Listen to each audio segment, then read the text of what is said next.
partir de agora, na Unesp FM, Observatório do Esporte. O programa que dá bola a todas as modalidades esportivas.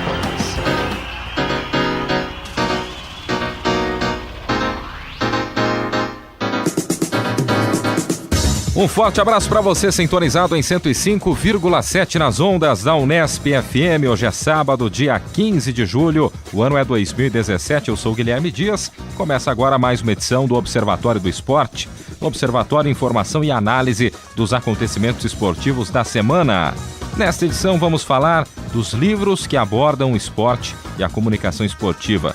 Obras sobre futebol, modalidades esportivas, biografias e de trabalhos que divulgam os estudos acadêmicos. Nossos convidados também vão dar dicas de livros. Conversamos com os jornalistas Celso Unzelt, André Kifuri e Marcelo Duarte e também reunimos sugestões de nossos comentaristas e repórteres. Portanto, fique ligado, aqui no Observatório a informação vai além das quatro linhas. E hoje não tem nenhuma suspensão automática, né? Todo mundo aqui, o time completo. Estamos com o nosso querido Carlo Napolitano, também com o Tuca Américo e com Zeca Marques. Começamos justamente com o torcedor símbolo da Portuguesa de Desportos. Zeca, seus destaques. Você sabe que sempre que eu faço um comentário sobre futebol paulista e portuguesa, gera polêmica dos nossos contumazes ouvintes, né? Ah, é? Então a gente fala do São Paulo, Palmeiras, até o pessoal aqui da rádio depois vem reclamar que a gente fez um comentário assim ou daquele jeito sobre um determinado time. Mas então eu quero começar a falar do Palmeiras, porque eu acho que o Carlo Napolitano e os palmeirenses da rádio devem se lembrar muito dos meus comentários recentemente, né? Eu dizia que o Fernando Praz não atravessa uma boa fase, e isso ficou muito patente, não na quarta-feira, no clássico, no derby, mas no último domingo. Oi? Teve algum jogo no meio de semana? Teve um jogo bastante interessante, inclusive. Bom, o Corinthians venceu por 2-0 fora de casa, no Allianz Parque. A pancada foi tão forte que o Carlão esqueceu. Mas nós precisamos falar de futebol hoje? Não pode falar de Logo outra de coisa? cara. Eu pensei em falar de beisebol. Mas o Corinthians é algo que merece um estudo de caso. Sim, é impressionante. Porque é uma equipe que tem um nível de aproveitamento impressionante. Então faz poucos ataques, 2 ou 3 ataques por jogo e faz os gols necessários para conseguir a vitória. Tirando o pênalti, né, considerando isso aí como um ataque, foram 2 ataques. Exatamente, Os dois, do lateral 2 esquerdo, ataques. Arana, e os 2 gols. Mas um time que sabe se defender muito bem e parece que ele está adotando técnicas e táticas do basquete. Que é uma defesa forte que ganha o jogo, não é o ataque forte que ganha o jogo do basquete. O Mas Corinthians está fazendo isso. Sem considerar o método do time do Corinthians, que eu acho que o Palmeiras também pecou muito, né? Quer dizer, uma zaga alta do Corinthians, que é o Balbuena e o Pablo, o time do Palmeiras ficava fazendo cruzamento em bolas altas. Consagrando os zagueiros. Consagrando. Né? Eu até pensei, né? Faltou um Oséias ali, né? Pra fazer um gol a favor, é lógico. Que o Palmeiras vem de 3 derrotas consecutivas, né? Perdeu o Barcelona de Guayaquil, Cruzeiro e Corinthians sem encontrar um padrão.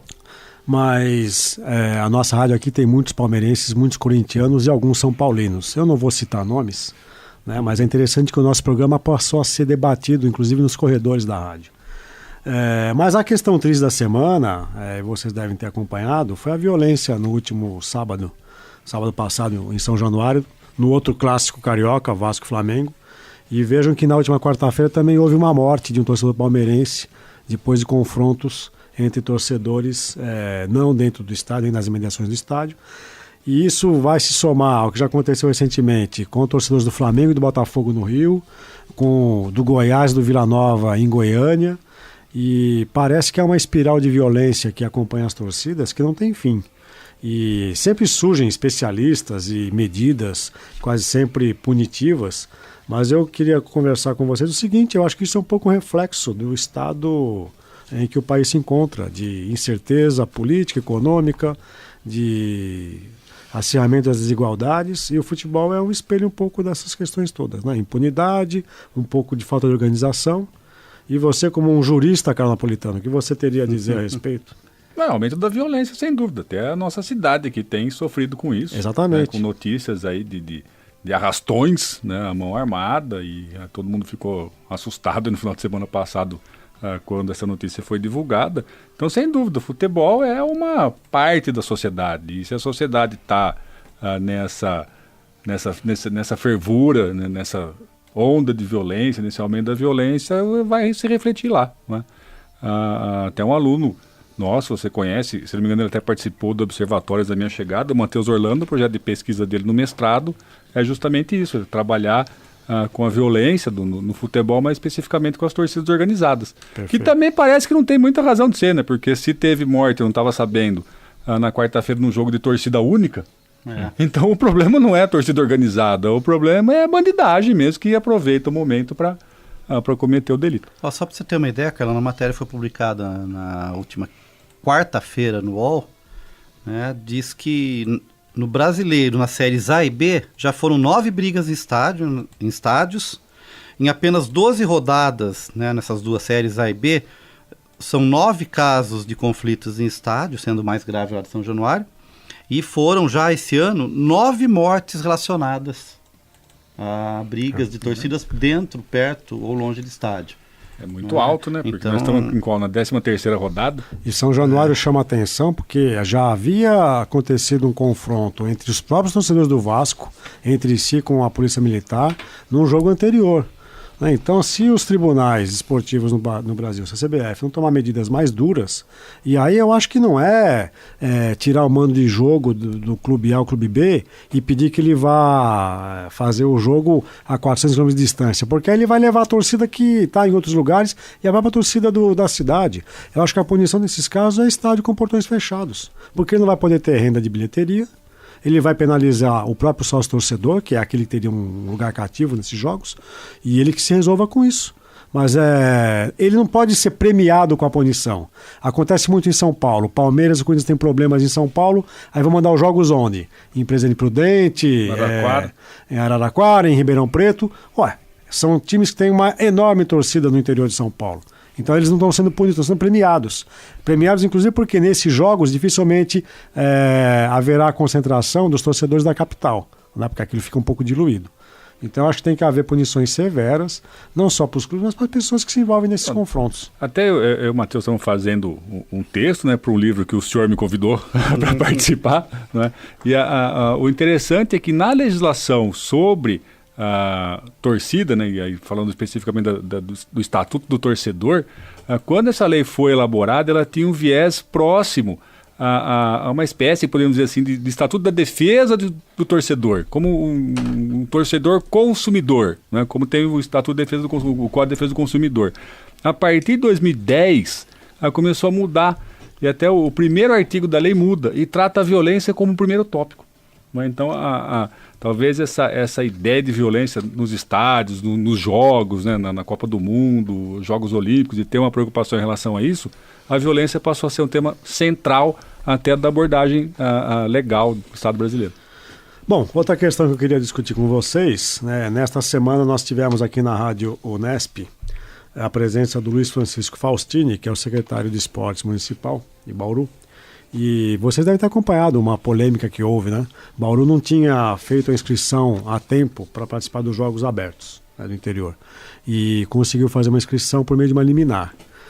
Houve as explicações justificativas do Faustini aqui na rádio, mas não dá para imaginar que uma cidade que foi sede recentemente de 2 edições dos Jogos tenha tido esse pequeno percalço para poder fazer a inscrição, né? E parece que será novamente, né?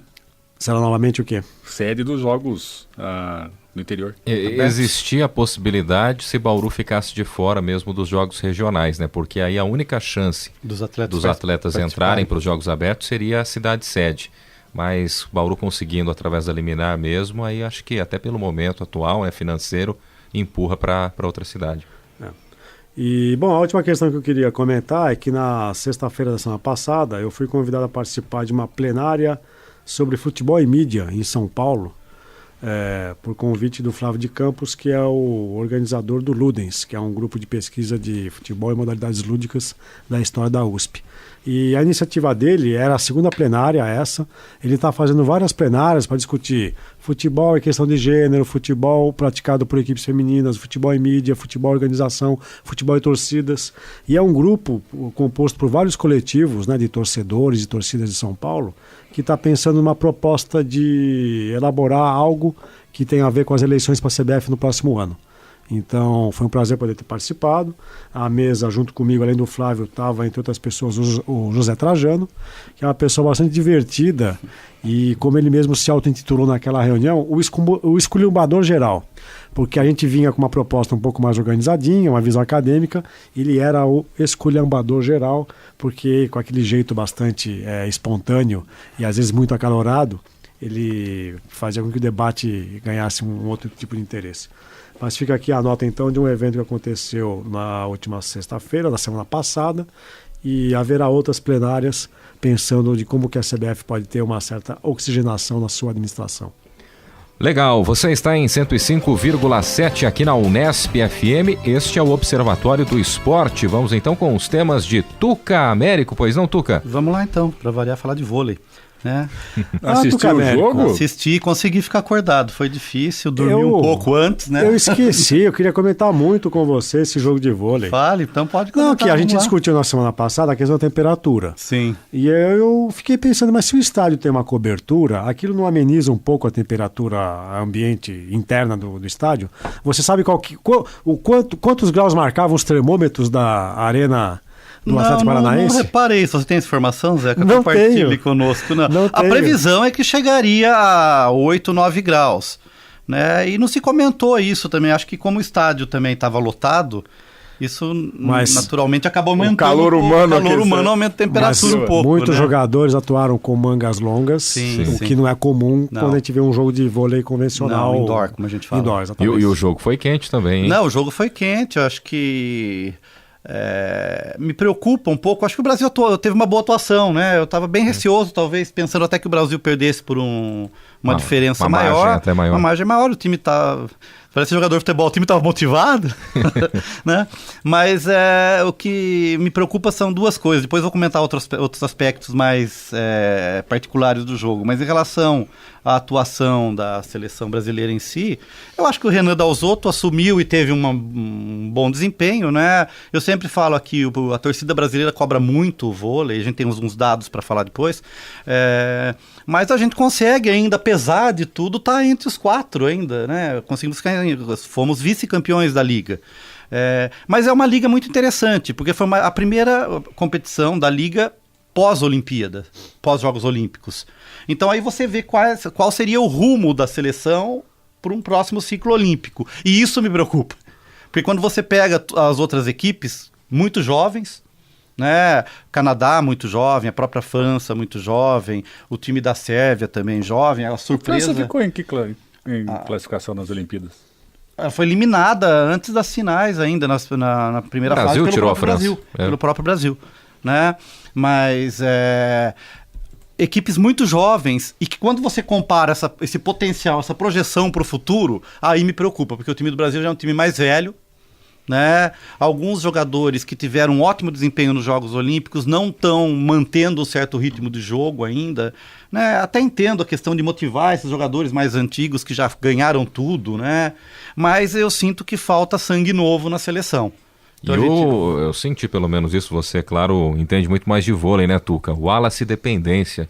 Sim, e a hora que o Wallace não estava jogando, o time tem uma queda. Parava, porque isso é normal, né? O Wallace foi um trauma para a França, e quando a França enfrentou novamente o Wallace, ela sabia o que fazer. Sim. E neutralizou, muito embora ele tenha jogado bem em alguns sets, em alguns momentos ele foi neutralizado. Uma carta marcada, né? Até tentavam, às vezes, com o Lucarelli, com uma Lucarelli saída. Jogou muito bem, mas ainda um time inconstante. Eu achei que foi um time inconstante. Tinha mesmo a França também, sets que estavam muito diferentes entre si. Sim. Uma hora o Brasil ganhava de 25-15, na outra hora a França ganhava de 25-15, né? Mas resumindo a ópera, eu acho que foi um bom começo, mas me preocupa o futuro da seleção. Fazendo uma projeção para daqui 4 anos, eu acho que o Brasil sai perdendo. E talvez não fique entre os 4. Né? Que é o que a gente vem fazendo aí há décadas. Acho que mais de 20 anos o Brasil está entre os 3, sempre 4. Ali mordendo um lugarzinho. Quando a gente pega, eu não tenho isso de cabeça, mas se você pegar as últimas ligas, sempre teve uma rotatividade dos 4 finalistas, mas o Brasil era o único que sempre Chegava marcava presença. Então, me deixa tranquilo saber que ainda tem uma geração que dá continuidade, né? Eu que vivi, acho que o Zeca, o Carlão, aquela geração de prata, a gente não acreditava que ia ter uma geração depois daquela. A gente achava que era única, né? E isso vem se mantendo, a gente consegue aí Uma renovação constante que deixa o Brasil nesse patamar. Lógico, mesmo com toda a questão de corrupção da CBV e tal, ainda consegue manter a ideia, que eu acho que é muito, a gente já comentou isso aqui, de ter o centro. O próprio Renan é um remanescente da geração de prata. Da turma, né? O Bernardinho era, né? Mas ter o centro de treinamento lá em Saquarema, que parece que o basquete quer fazer um em Campinas, né? A Confederação Brasileira de Basquete. Seria importantíssimo. Seria importantíssimo para você ter essa estrutura, manter as categorias de base, pôr para treinar, ter um cuidado. Uma sequência do trabalho, né? Alguma coisa mais profissional mesmo. E um cuidado em termos de alimentação, fisioterapia, preparação, psicológica, educação, tudo certinho. Faltando uma estrutura um pouco mais séria no basquete também. A gente já deu exemplo aqui. Quando algumas categorias fazem isso, deu certo. A ginástica artística feminina deu certo com isso. Quando montou um centro no Paraná com o Oleg Ostapenko, né?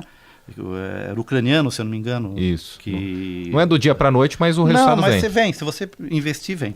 Né? Você chegou a ler o texto que o Menon, que é um jornalista conhecido sobre futebol, o blog do Menon, ele publicou um texto no dia 9 de julho. Eu não gosto de vôlei. Você não gosta de vôlei. Você leu? Eu li, depois teve uma réplica do professor, né? Então, só vou ler aqui os 2 primeiros parágrafos do blog do Menon. O Brasil perdeu a Liga Mundial para a França. Não faz mal. Ano que vem tem mais. Esporte esquisito o vôlei. Tem campeonato todo ano. Não gosto de vôlei. Acho um esporte com princípios muito simples. Saque, recepção, bloqueio e com poucas variações. E não tem contato físico. Pior, não tem drible.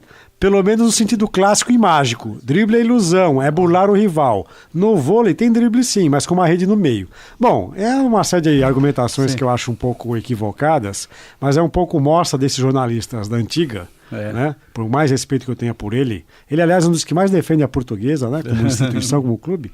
Mas eu acho que ele perdeu aqui uma oportunidade de ficar um pouco quieto e ele mexeu no vespeiro. Sim. Porque cada esporte tem as suas especificidades, sim. né? E aí o Cacá Bizocchi é alguém que respondeu. Então, caro Menon, em seu post de hoje você despertou algumas iras com relação ao vôlei e o Cacá Bizocchi vai desmontando argumento por argumento. Sim. Né? E eu queria que você... Não, na verdade, o que eu acho é o seguinte, mesmo o basquete, né... E vou falar a verdade, a maioria das pessoas também não entende lá tão bem a tática do futebol. Sim. O que acontece de verdade no jogo. Exato. Né? Ele aos olhos da audiência, o futebol parece ser mais simples do que o basquete, do que o vôlei. Mas ele é muito complexo taticamente quando é bem jogado. E no vôlei e o basquete, também as pessoas não percebem, o Carlão jogou basquete, a complexidade tática, né, do basquete... Acho que 90% da audiência não entende o que acontece. Eu nunca joguei basquete. Eu assisto meus filhos jogar. O Fleury tá lembrando que o Kaká foi técnico do time de vôlei de Bauru em 2002. Isso, verdade. Então o que acontece? O vôlei também... Quem não jogou vôlei em alto nível não vai entender a complexidade tática que existe. Então, isso que eu ia falar. Né? Existe toda uma movimentação de troca de posição de jogadores. O Renan inovou, eu nunca lembro de ter visto de usar 2 líberos, né? Um para defender e outro para recepcionar. Então isso é uma inovação. Então é difícil para quem não conhece profundamente, né, entender toda a dinâmica do voleibol, que tem muita beleza quando você entende as trocas, as movimentações, as estratégias, as jogadas. Mas acho que a questão é justamente essa. Às vezes a pessoa desconhece um pouco o que eu costumo dizer que é a sintaxe do jogo do vôlei e não percebe a riqueza. Eu, por exemplo, não gosto do beisebol, mas eu não gosto porque eu não entendo o jogo de beisebol. Eu tenho dificuldades para entender o que é um jogo de beisebol. E óbvio que se eu não consigo entender, eu não consigo admirar. E acontece coisas diferentes também. No caso da ginástica artística, tem uma beleza plástica muito bonita, mas a gente não consegue valorar em termos de pontuação aquilo. Às vezes você vê um movimento que é muito bonito e a pontuação é baixa, e você fica decepcionado. E acho que aquele é o melhor atleta. Eu tenho uma tese, né? Você só gosta do esporte se você pratica. Então acho que tem muita gente que assiste futebol e acompanha futebol, se diz entendedor, porque praticou durante a vida. Agora, o basquete as pessoas pouco jogam no Brasil, vôlei um pouco mais, beisebol ninguém joga. Aí depende das estatísticas, Carlão. Porque a gente diria que o vôlei é o segundo mais esporte do país. Sim, aí tem os dados aqui, né, então, que eu trouxe aqui do Mas portal são poucas pessoas que jogam, né, Zé? Sim. Então, para vocês terem ideia, a Liga foi um sucesso, embora o Brasil tenha... Essa imagem negativa da mídia, embora o Brasil tenha sido o segundo vice-campeão. Tá ótimo ser vice-campeão. Foi ótimo, uma equipe está se reconstruindo depois, né, da era Bernardinho. Tá. Embora não tenha vencido, né, aqui os dados de audiência, que são por minuto, né? O jogo do Canadá conseguiu ter 12 milhões na audiência máxima por minuto, contra o Canadá em 4 de julho. 6 de julho, Brasil e Rússia. Rússia, não União Soviética, não confundir.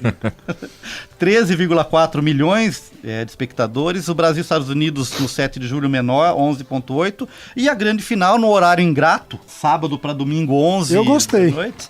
Você é um notívago, né? Não, eu gostei, tô brincando. Eu acho que não é horário para se fazer competição nenhuma 11 da noite. Eu imagino sair 1h30 do estádio, ir para casa. Eu gostei ali em casa também, porque eu já tinha assistido Noroeste, Penapolense, depois Corinthians e Ponte Aí deu Preta. uma relaxada com o jantei e fui assistir o vôlei. E só para fechar, no 8 de julho, no sábado para domingo, Brasil e França, 13,8 milhões. Né? E alguns dados aqui, olha que interessante. Tu não pensa que o vôlei... Desculpa, eu não dei o dado da onde a pesquisa, né? Apurados pela GFK, tá ok? Dados da TV.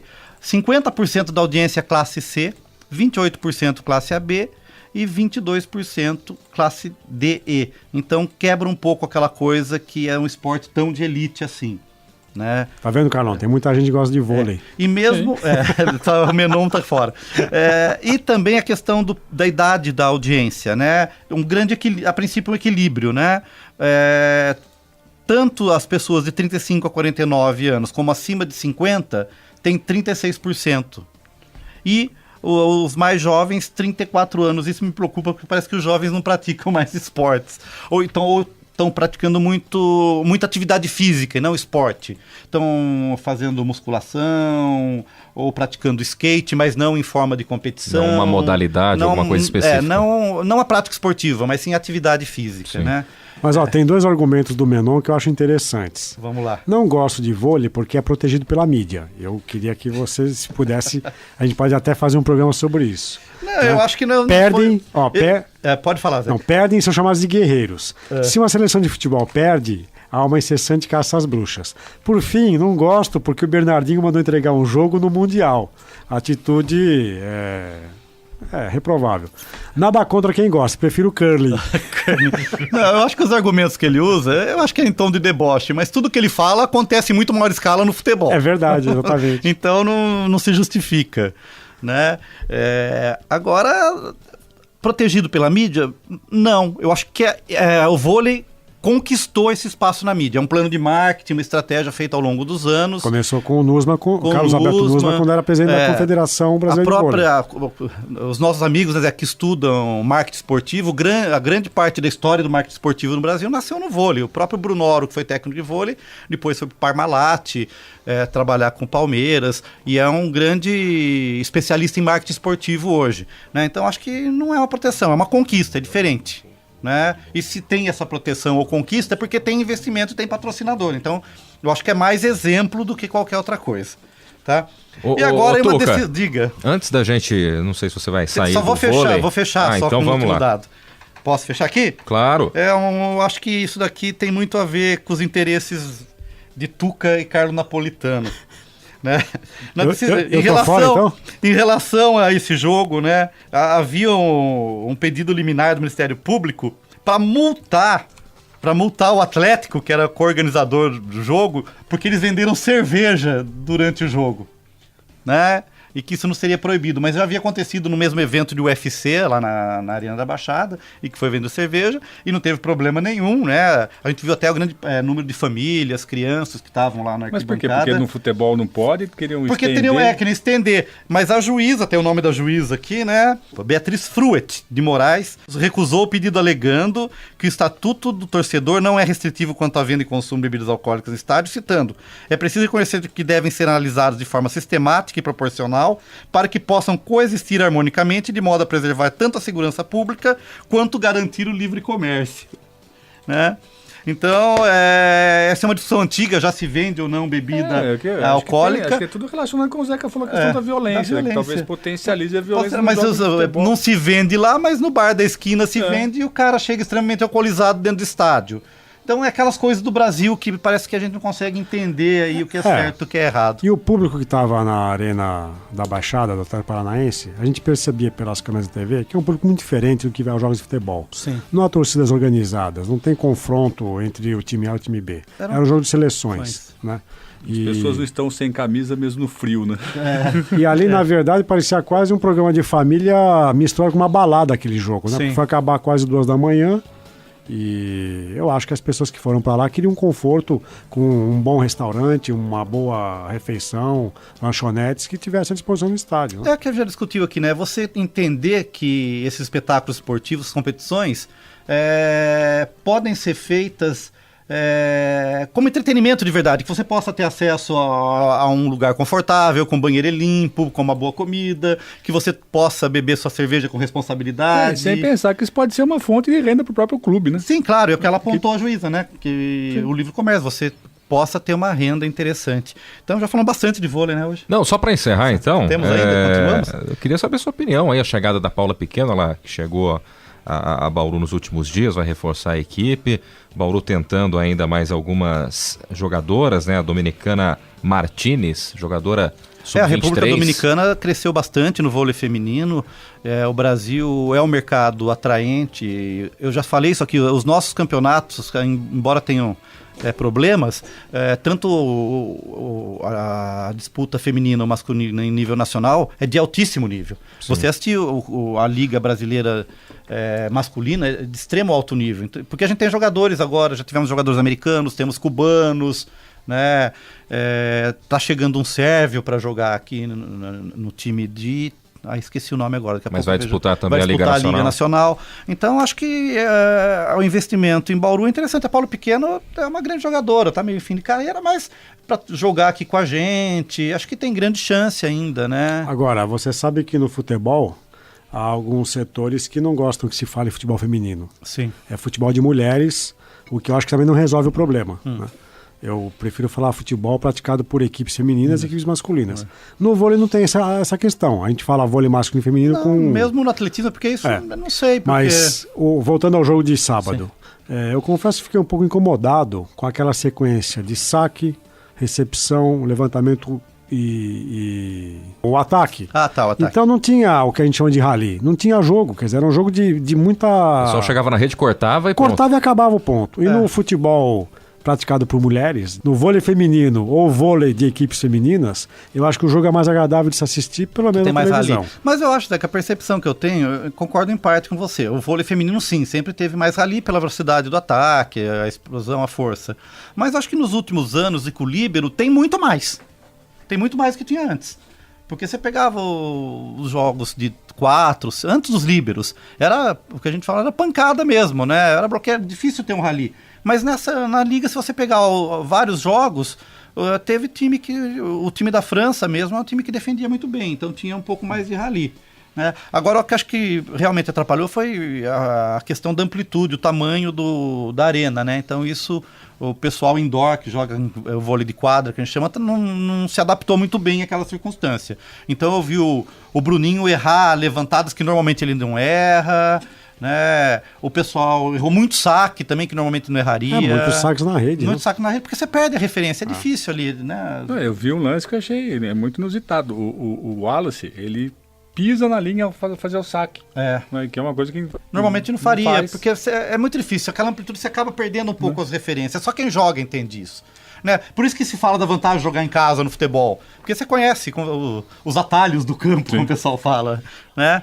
Mas se perde um pouco em relação ao jogo, em termos de torcida, de espetáculo, foi muito bonito de ver. Eu achei ele interessante. Bom, muito bem. Só reforçando, a gente já trouxe essa informação outras vezes, mas o técnico de Bauru, né, o Kiviek, ele também é treinador da República Dominicana, né, no vôlei feminino, e por isso também essa aproximação, né, de trazer algumas garotas. Só para fechar o que a gente estava falando a respeito do time feminino de Bauru, esteve muito próximo de acertar com a Martinez, uma das melhores jogadoras até 23 anos. Ela está atuando na Itália.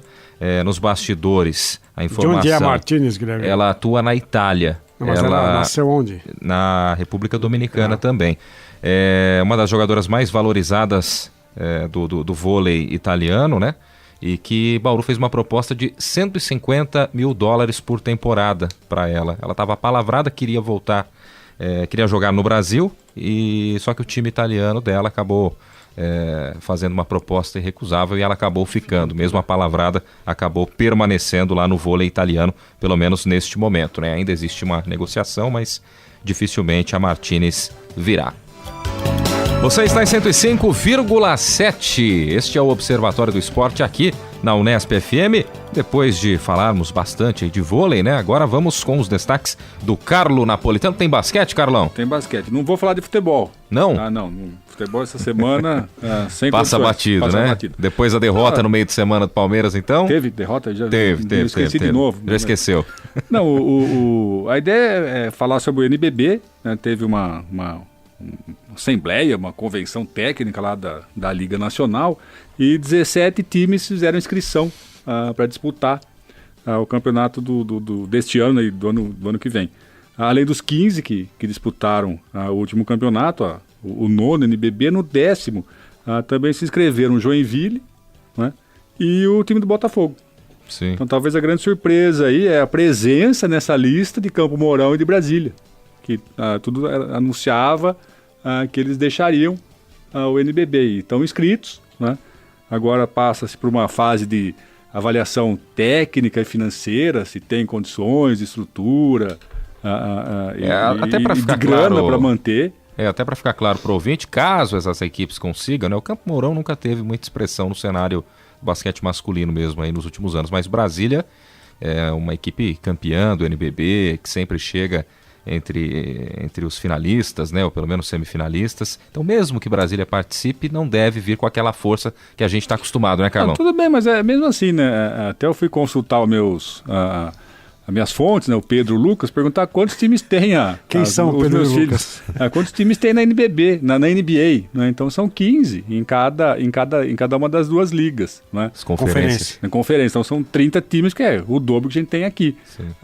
E assim, pensar que para a fase final do campeonato passam 12 times, né? Ficam 3 só de fora, talvez aí com mais 2 tenha um pouco mais de competitividade, tenha mais jogos interessantes, também é um mercado profissional para todo mundo. Nessa né? semana tivemos a divulgação também da lista aí, da tabela dos jogos do Campeonato Paulista de basquetebol masculino. Não sei se você chegou a acompanhar. Serão 9 equipes disputando o Paulistão. Todos contra todos, turno e retorno na primeira fase. 8 se classificam para a sequência. Então só uma equipe fica de fora. É uma palhaçada, né? Não tem graça, né? Não tem porque fazer. Uma várzea. Não tem como fazer a fase inicial já. Faz o cálculo do desempenho anterior e já faz os playoffs. Né?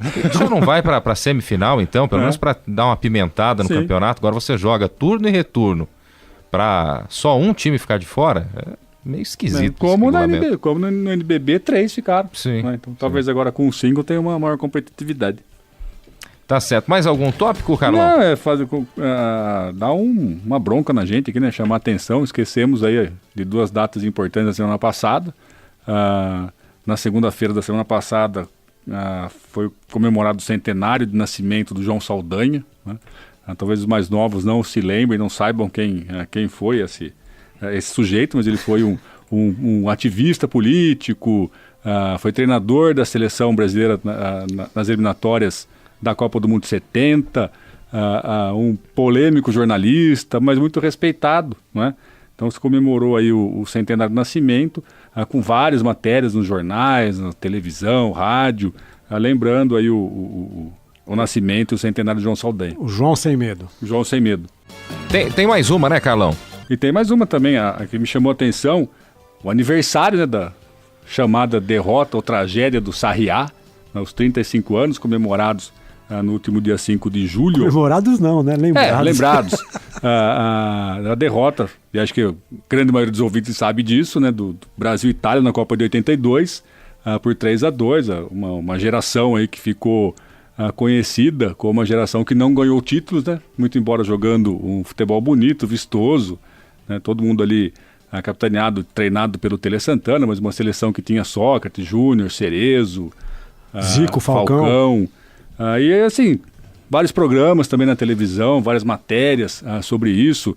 Até o nosso ex-produtor, o Leonardo, colocou na nossa página uma pergunta sobre isso, uma entrevista com o Serginho Chulapa, dizendo na visão dele que não foi injusto, que não foi nada, que foi um fracasso do time, foi um momento infeliz e que o time não merecia ter ganho aquele jogo e passar, pelo menos empatado, né, passado para as semifinais naquele campeonato. Mas o que eu achei interessante foi a matéria da ESPN, né, que mostrou personalidades atuais relembrando esse jogo, esse dia. E meus meninos perguntaram: pai, você lembra onde você estava? Eu lembro, é uma memória que eu tenho muito forte, do local que eu estava, com quem eu assisti, o que aconteceu depois, né? Então diga para o nosso ouvinte, Carlos Napolitano, onde você estava? Eu estava em Mineiros do Tietê, obviamente, assistindo jogos com os meus amigos, né? E eu me lembro que estava com bandeiras, minha avó ajudou a costurar bandeiras, com panos, né, de verde e amarelo e tal. E era época de festas, né? Festas julinas, e tinha uma fogueira acesa ali no meio da praça, e todo mundo, na hora que passou com as bandeiras, todo mundo triste, começaram a jogar as bandeiras e queimar. Tamanha tristeza e a comoção, né? E muita gente disse ali na reportagem, os artistas entrevistados, que as pessoas choraram, né? Ficaram comovidas com isso. Eu não digo que eu chorei naquele jogo, eu chorei sim no primeiro jogo da seleção, que foi o Brasil e União Soviética. O Brasil sai perdendo, né, na Copa do Mundo de 82 para a União Soviética. Ali sim, União Soviética, né? Sim. E eu comecei a chorar, né? Daí meu avô, que era um sujeito bem mais velho e tal, e que não ligava muito para futebol, ele até falou: olha, vai chorar por causa de futebol. E eu mudei minha relação com o futebol a partir dali, né? Então eu gosto de futebol, mas eu não sou muito preocupado, encanado. O Palmeiras perdeu, mas tudo bem. Seguiu a dica do avô. Segui a dica do meu avô, mas eu chorei no primeiro jogo. No último eu já estava mais já estava tranquilo. Onde o senhor estava, Zeca Marques? Eu estava nos arredores de Lisboa. E foi a minha primeira viagem a Portugal. Eu tinha 16 para 17 anos, estava com meu pai. Meu pai voltava a Portugal pela primeira vez, depois de ter vindo para o Brasil em 1959. E nós estávamos na casa do meu tio, irmão do meu pai, vendo o jogo. E para mim era tudo muita novidade, né? A primeira viagem para um país estrangeiro. E assim que o Brasil toma o terceiro gol, o meu tio desliga a televisão e diz assim: esse goleiro é um frangueiro, não vamos mais ver esse jogo. E saiu da sala e acabou desviando até a nossa atenção, né? Eu não vi o final do jogo, porque assim que o Valdir Pérez toma o terceiro gol do Paulo Rossi, o meu tio ficou irritado. Ele que não estava nem importando muito se era Brasil ou se era Itália, mas foi uma cena marcante porque eu tinha acabado de chegar naquela manhã a Portugal e acompanhou o jogo próximo, né? Porque o jogo foi em Barcelona, foi no estádio de Sarriá. Não, eu era bem mais novo, né? Eu tinha 11 anos, né? Mas o nosso querido diretor Fábio Fleury me lembrou aqui a capa do Jornal da Tarde no dia seguinte, né? No dia 6 de julho de 82. Que é uma criança chorando. É uma foto histórica. E só para dar o crédito, né? Uma capa em que estampava um menino, capa inteira, né? A foto dele chorando. Ele estava presente ao estádio de Sarriá, né? E a capa do dia 6 de julho apenas coloca a imagem desse rapaz, que hoje é um advogado carioca, é o José Carlos Vilela Rabelo Júnior. À época, o José Carlos Rabelo Júnior, um menino de 10 anos, e a capa diz Barcelona, 5 de julho de 82, com uma tarja preta, né? É uma foto do Reginaldo Manente, que virou um case, né? Virou uma capa de estudos e simbólica, porque é uma foto em preto e branco com o menino soluçando e contendo o choro diante daquela tragédia do Sarriá, que acho que até é um exagero, chamar de tragédia, uma derrota por 3-2. Mas o Serginho Chulapa, nessa entrevista que você citou há pouco, ele talvez seja a voz mais dissonante dos jogadores que participaram daquela seleção. Muito porque ele estava um pouco fora das suas características habituais. Ele disse que ele foi disciplinado pelo grupo e pelo Tele Santana, o técnico da seleção, para poder ter um comportamento um pouco diferente do que ele tinha normalmente, que sempre foi um jogador muito explosivo. E lembremos, o Serginho não disputou a Copa de 78, ele seria talvez titular em 78. Porque ele foi suspenso. Porque ele foi suspenso por um ano, porque em 77 ele agride um árbitro assistente, um bandeirinha, num jogo do São Paulo com o Botafogo de Ribeirão Preto, em Ribeirão Preto. E aí ele ficou suspenso, não pôde jogar a Copa de 78. E em 82 ele só foi titular da Copa porque o Careca, que também era um jovem com 20 e poucos anos à época, contundiu-se seriamente, foi cortado no começo do ano, né? No começo às vésperas da Copa começar, né? Então ficam aqui algumas lembranças. Mas nós não perguntamos ao Guilherme Dias onde ele estava no dia 5 de julho de 82. Olha, o locutor ainda não existia na época. Nasci em 89, março de 89, até acompanhei a partida depois, bem depois, mas não tive o prazer de acompanhar o jogo na época. Bom, antes só da gente passar para a matéria desta semana, vamos passando pela rodada do Brasileirão deste final de semana. Hoje teremos Corinthians e Atlético Paranaense às 7 da noite. Amanhã, 11 da manhã, Palmeiras e Vitória. Também amanhã, 4 da tarde, Vasco e Santos, Cruzeiro e Flamengo, Grêmio e Ponte Preta, Atlético Goianiense e Atlético Mineiro, Chapecoense e São Paulo. Ainda neste domingo, só que às 7 da noite, Coritiba e Fluminense, Bahia e Avaí. E na segunda-feira, fechando a rodada, Botafogo e Sport Recife. Lembrando que hoje, pela Copa Paulista, 4 da tarde, o Noroeste fará sua terceira apresentação, né, dentro da Copinha, para enfrentar o 15 de Piracicaba no estádio Alfredo de Castilho. Agora vamos então com a locução do Pedro Norberto para a matéria deste sábado. Observatório do Esporte. Confira a reportagem da semana, um tema em debate. E para quem gosta de futebol e leitura, opções de livros sobre o assunto não faltam. O mercado editorial oferece alternativas de diversos estilos, desde obras literárias a biografias e grandes reportagens. Na literatura brasileira, um dos autores mais famosos sobre o tema é Nelson Rodrigues. Muitas de suas crônicas envolviam a paixão pelo futebol.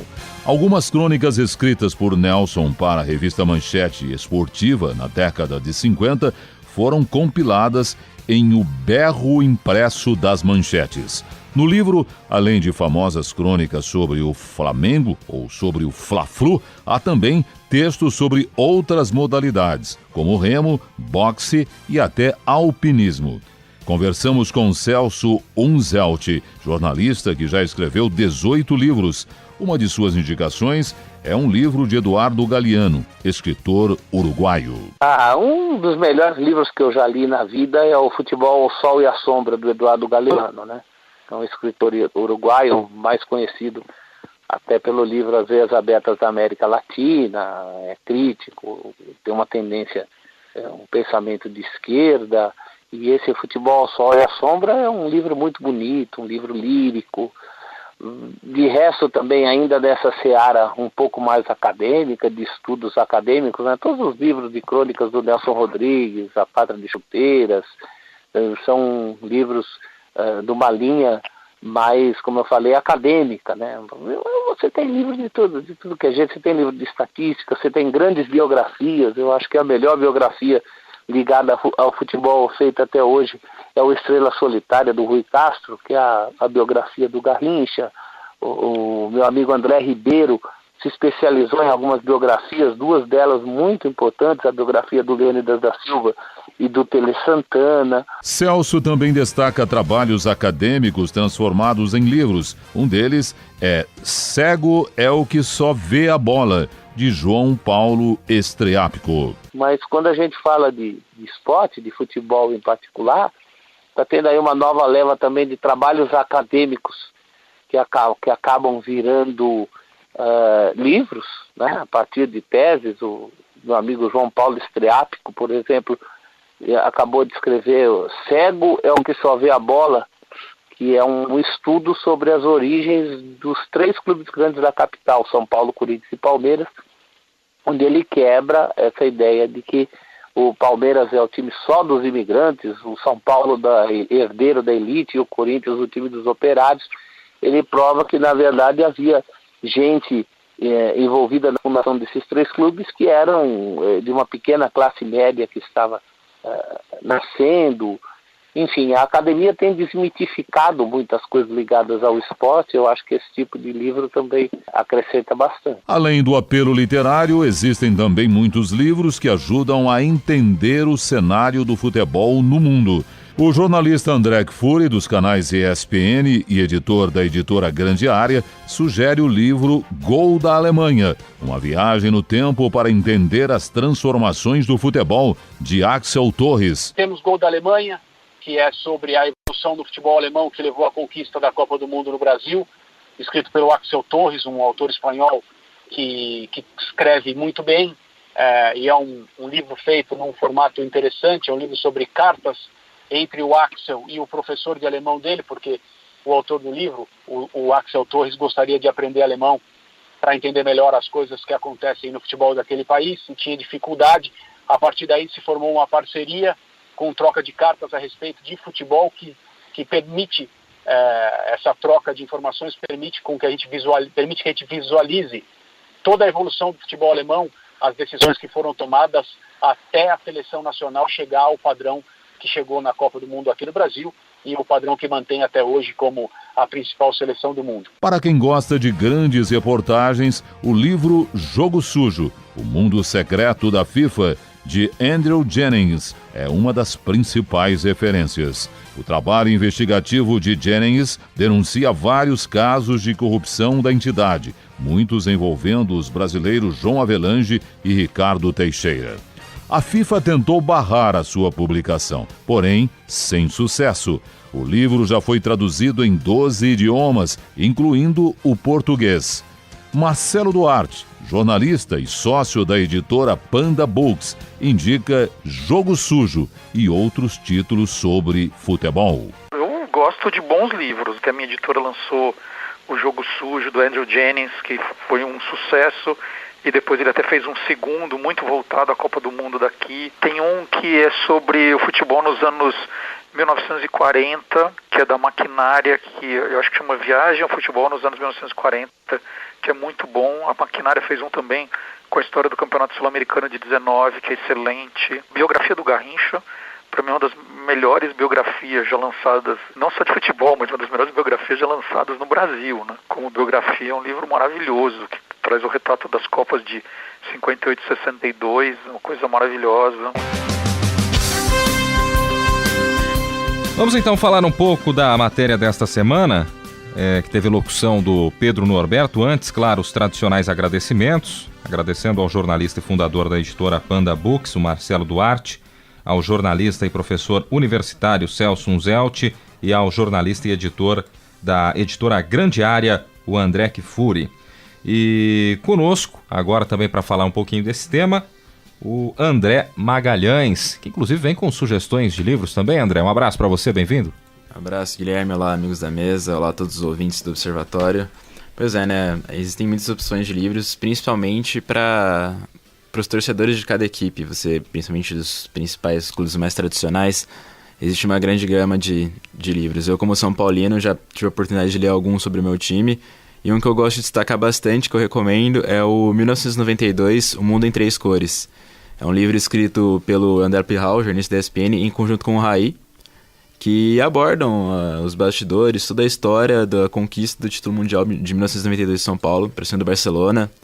O livro faz uma contextualização muito boa do futebol brasileiro na época, que vive um momento meio em baixa com relação a fracasso na Copa de 90 e também uma grande seca em Copas do Mundo que o Brasil passava, e que como isso também serviu para dar uma virada no futebol brasileiro, esse título de São Paulo.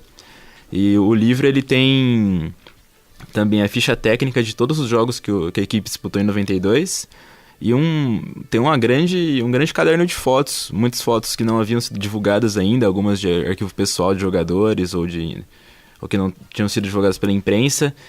E também quem compra o livro é uma lembrança muito interessante, que é um flipbook, que é aquele livro que as páginas, conforme você passa, elas criam um movimento. É um flipbook que mostra os 2 gols do Raí na final contra o Barcelona, um gol de falta e um gol que ele faz dentro da pequena área.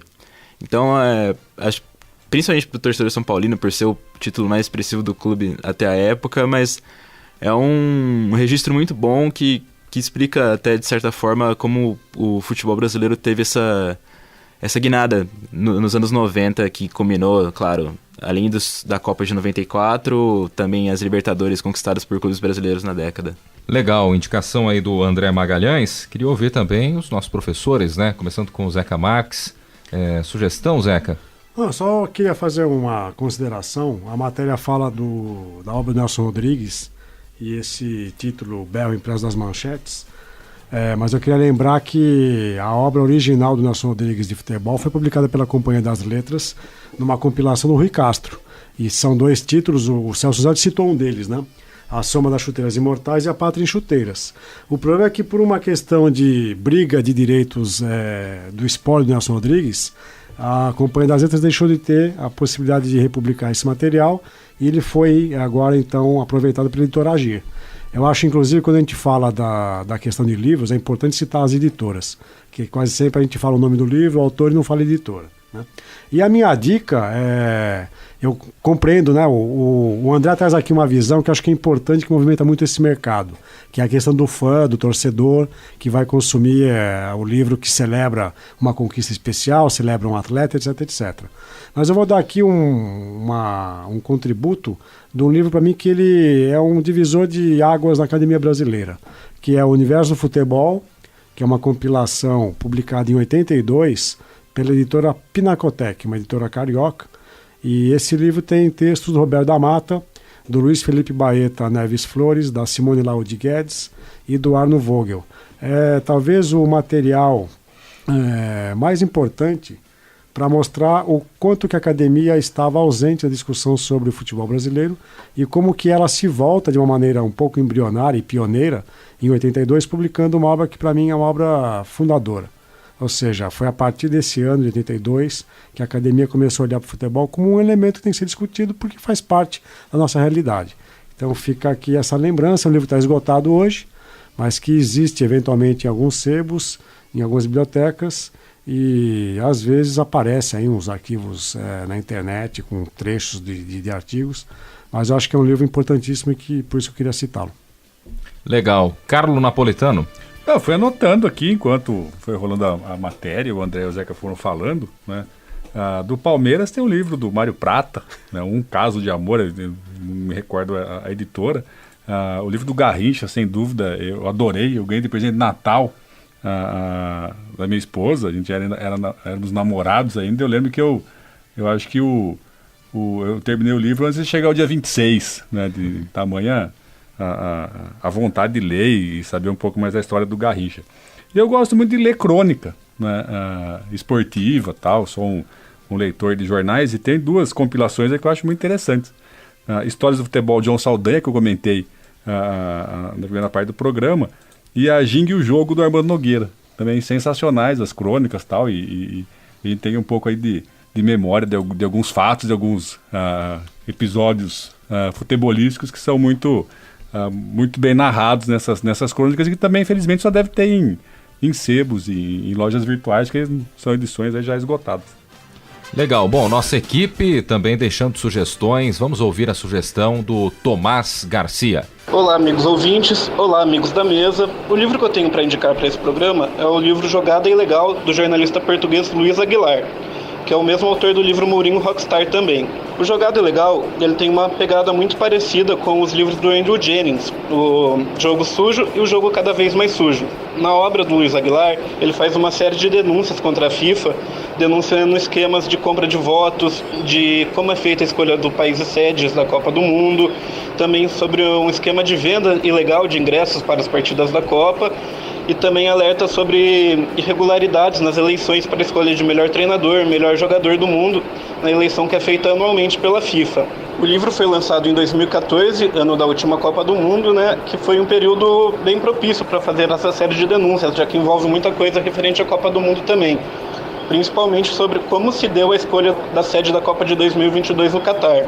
É um livro que não trata diretamente de assuntos que envolvem aspectos do jogo em si, né, táticos ou coisas desse tipo. Ele trata mais dos bastidores do futebol, o que chamou bastante a minha atenção, que fez com que eu realmente me interessasse e achasse muito interessante essa publicação, para a gente entender um pouco melhor esse lado mais obscuro do futebol, como que são feitas essas escolhas que a FIFA simplesmente de forma arbitrária faz e acaba manchando ainda mais o nosso futebol. Vamos ouvir também a sugestão do Sérgio Pantolfi. Olá, amigos da mesa do Observatório do Esporte. Bem, o livro que eu recomendo, ele se chama Febre de Bola.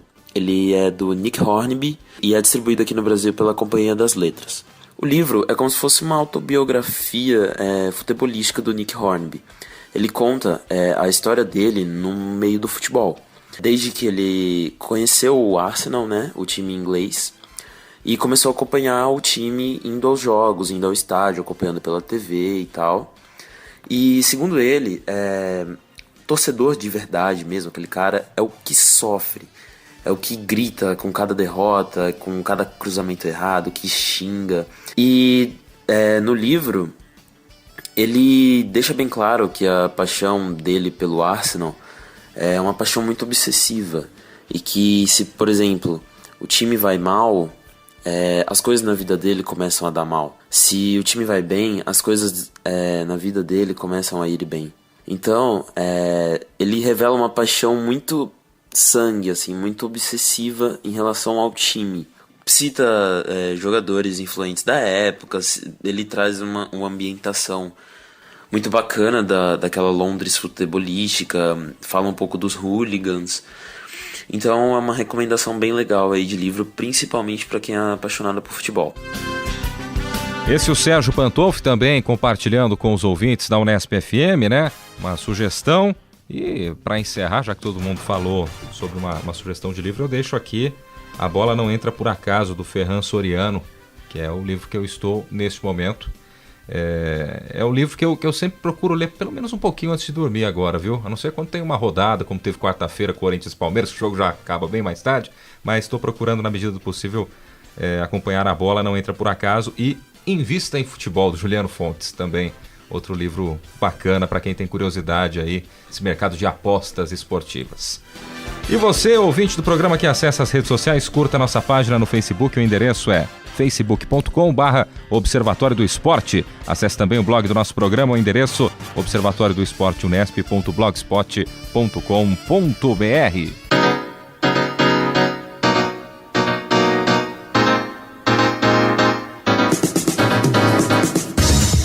E o Observatório do Esporte deste sábado vai ficando por aqui. Teve locução de Guilherme Dias e Pedro Norberto, com comentários de Zeca Marques, Tuca Américo e Carlo Napolitano. Equipe de reportagem: Isaac Toledo, Gabriela Brizotti, Tomás Garcia, André Magalhães, Gustavo Lustosa, Camila Gabriele, Sérgio Pantolfi, Luana Antunes, Marina Borges, Aline Campanhã e Ana Cristina Marcília. Direção: Fábio Fleury. Produção técnica: Paulo Pepa. O Observatório do Esporte é uma atividade de extensão do GECEF, Grupo de Estudos sobre Comunicação Esportiva e Futebol da Unesp. Para você, um grande abraço e até a próxima semana. Observatório do Esporte, informação além das 4 linhas.